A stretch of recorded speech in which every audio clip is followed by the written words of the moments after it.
Jaundice is basically the yellow sort of tinge that you can see on the newborn baby's face or the body.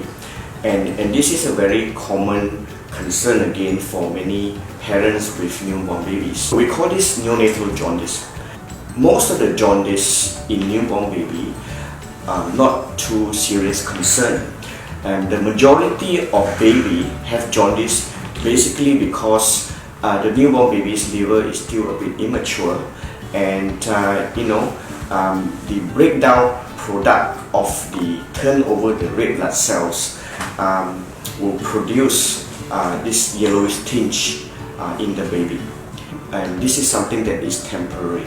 As the baby grows, within the first 2 weeks or so, this yellowish tinge or the jaundice will progressively resolve. The concern is that we need to make sure one is not too high, and also that this jaundice is not due to any other more uncommon and potentially more serious causes. If the level is too high, the treatment is actually what we call phototherapy, or basically light treatment, and we put the baby under special light, and that will actually bring down the jaundice.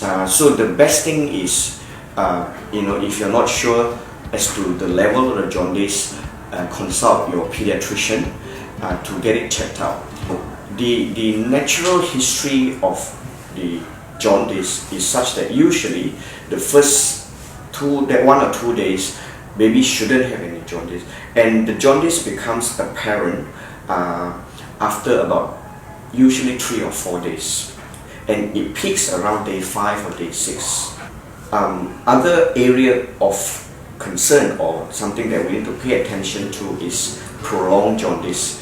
If there is persistent jaundice beyond, say, 3 weeks or more, that's another area that we often need to look at. Again, so if your baby has got jaundice even after 3 or 4 weeks, do bring your baby back for us to check it out, in case there are some other rarer causes of prolonged jaundice that we need to look at. So in summary, neonatal jaundice is a very common condition in newborn babies, and in the vast majority of cases it is something that is normal, or we call physiological, and no sort of treatment needs to be done. In a fair proportion of cases, the baby may need a bit of phototherapy, but even then, most of the baby do not have any other serious causes.